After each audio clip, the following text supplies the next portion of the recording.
Assalamualaikum warahmatullahi wabarakatuh. Halo teman-teman, perkenalkan nama saya Siti Rukmini Nugrahaini.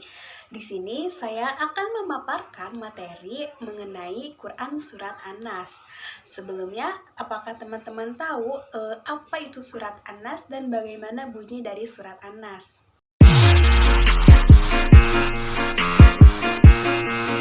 Nah, di pertemuan kali ini saya akan membahas 3 materi mengenai Quran Surat An-Nas. Yang pertama adalah menerima Quran Surat An-Nas sebagai kalam Allah Subhanahu wa Ta'ala. Yang kedua adalah menghafalkan Quran Surat An-Nas. Dan yang ketiga adalah terbiasa melafalkan Surat An-Nas dalam kehidupan sehari-hari. Nah, di materi yang pertama adalah menerima Quran Surat An-Nas sebagai kalam Allah Subhanahu wa Ta'ala. Kita ketahui dulu asbabun nuzul dari Surat An-Nas ini. Surat An-Nas merupakan surat yang terakhir dalam urutan kitab suci Al-Quran, yaitu surat yang ke-114. Surat An-Nas terdiri dari 6 ayat. An-Nas artinya adalah manusia, yang diambil dari ayat pertama yaitu Qul a'udzu birabbin nas. Bersama dengan surat Al-Falaq, keduanya disebut dengan Al-Mu'awwidzatain, yakni 2 surat yang menuntun pembacanya menuju tempat perlindungan. Surat Al-Falaq disebut Al-Mu'awwidzah Al-Ula, sedangkan surat An-Nas disebut Al-Mu'awwidzah Ats-Tsaniyah. Bersama surat Al-Falaq, Al-Qurtubi pun mengatakan bahwa Al-Falaq dan An-Nas disebut juga sebagai Al-Mukasyikasyaitain, yaitu yang membebaskan manusia dari kemunafikan. Nah, An-Nas ini merupakan surat yang turun di kota Mekah, jadi An-Nas disebut sebagai surat Makkiyah. Hal ini dikuatkan oleh pendapat dari Hasan, Atho, Ikrimah, dan Jabir. Lalu ada juga ulama yang berpendapat bahwa surat An-Nas ini merupakan surat Madaniyah, yaitu surat yang diturunkan di kota Madinah. Hal ini merupakan pendapat yang diriwayatkan oleh Ibnu Abbas dan Qatadah. Lalu sejarah dari surat An-Nas ini, pada masa Rasulullah, kafir Quraisy ini berupaya untuk mencederai Rasulullah dengan ain, yakni pandangan mata yang merusak atau membinasakan. Lalu Allah menurunkan dan mengajarkan surat Al-Falaq dan surat An-Nas kepada Rasulullah untuk menangkalnya. Ini merupakan asbabun nuzul dari tumpuan pendapat bahwa surat An-Nas adalah surat Makkiyah.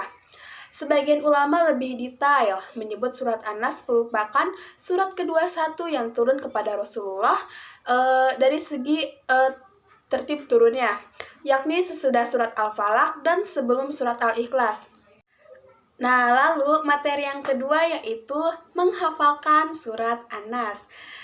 Di sini saya akan membacakan surat An-Nas dan teman-teman bisa mengikuti bacaannya agar teman-teman bisa menghafalkan surat An-Nas untuk diamalkan dalam kehidupan sehari-hari. Bismillahirrahmanirrahim. Qul a'udzu birabbin nas, malikin nas, ilahin nas, min syarril waswasil khannas, alladzi yuwaswisu fi sudurin nas, minal jinnati wan nas. Yang artinya, katakanlah aku berlindung kepada Tuhan yang memelihara dan menguasai manusia, Raja manusia, sembahan manusia, dari kejahatan atau bisikan syaitan yang biasa tersembunyi, yang membisikkan kejahatan ke dalam dada manusia dari golongan jin dan manusia. Lalu, materi yang ketiga adalah terbiasa melafalkan surat An-Nas dalam kehidupan sehari-hari. Nah, yang pertama ini, kapan sih waktu terbaik, walaupun semua waktu itu terbaik untuk membaca Quran, baik An-Nas, Al-Falaq, Al-Ikhlas, dan lain-lain. Nah, yang pertama ini adalah pada waktu pagi dan sore hari. Kenapa harus waktu pagi dan sore hari? Karena pagi merupakan awal dari siang, sedangkan sore merupakan awal dari malam. Setiap manusia tidak luput dari dosa dan kesalahan serta keburukan yang dilakukannya pada kegiatan sehari-harinya, baik yang datang dari sendiri ataupun dari orang lain yang tidak suka dengannya. Untuk menghindari keburukan ini, seseorang manusia hanya bisa meminta perlindungan kepada Allah Subhanahu wa Ta'ala. Salah satunya adalah dengan membaca ketiga surat dari urutan terakhir dalam Al-Qur'an. Nah, waktu yang terbaik yang kedua adalah pada saat sebelum tidur. Nabi Shallallahu Alaihi Wasallam ketika berada di tempat tidur di setiap malam, beliau mengumpulkan kedua tangannya seperti ini, lalu ia membacakan Quran surat An-Nas, Al-Falaq, dan Al-Ikhlas, lalu meniupnya. Hal ini Rasul lakukan menjadi rutinitas setiap malam ketika akan tidur. Membaca 3 surat terakhir dalam Al-Quran adalah sesuatu yang dilakukan dan dicontohkan oleh Rasulullah SAW. Selain sebagai perlindungan dari sesuatu yang buruk, hal ini juga merupakan sunnah Nabi Muhammad SAW.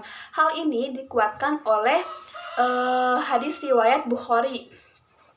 Nah, lalu yang ketiga adalah ketika akan meruqyah. Tentunya teman-teman tahu apa sih ruqyah itu? Nah, bacaan surat An-Nas, Al-Falaq, dan Al-Ikhlas juga bisa menjadi doa dan wirid penyembuhan ketika sakit.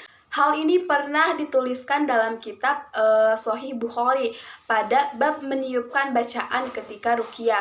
Selain itu, masalah ini juga pernah dijelaskan dalam sebuah hadis yang berbunyi, dari Aisyah radhiyallahu anhu, dia berkata, apabila Rasulullah SAW hendak tidur, beliau akan meniupkan ke telapak tangannya sambil membaca Qul huwallahu ahad, Qul a'udzu birabbin nas, Qul a'udzu birabbil falaq. Kemudian beliau mengusapkan ke wajahnya dan ke seluruh tubuhnya. Aisyah berkata, ketika beliau sakit, beliau menyuruhku melakukan hal itu, sama seperti ketika beliau hendak tidur. Nah, yang keempat adalah dibaca setelah melakukan sholat fardu. Waktu terbaik untuk membaca 3 surat terakhir dalam Al-Quran adalah pada saat setelah melakukan sholat fardu. Masing-masing surat tersebut bisa dibaca sebanyak 1 kali, 3 kali, atau semampunya kita. Lalu setelah membaca surat An-Nas ini, kita bisa melakukannya dengan zikir dan wirid yang lainnya.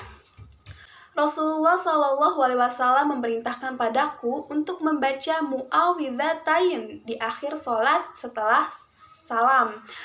Hadis riwayat An-Nasai dan Abu Dawud.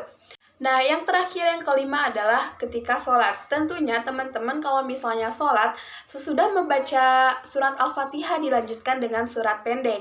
Nah, teman-teman juga bisa membaca surat An-Nas ketika melakukan sholat. Nah, mungkin itu saja yang bisa saya sampaikan. Kurang lebihnya mohon maaf. Wassalamualaikum warahmatullahi wabarakatuh.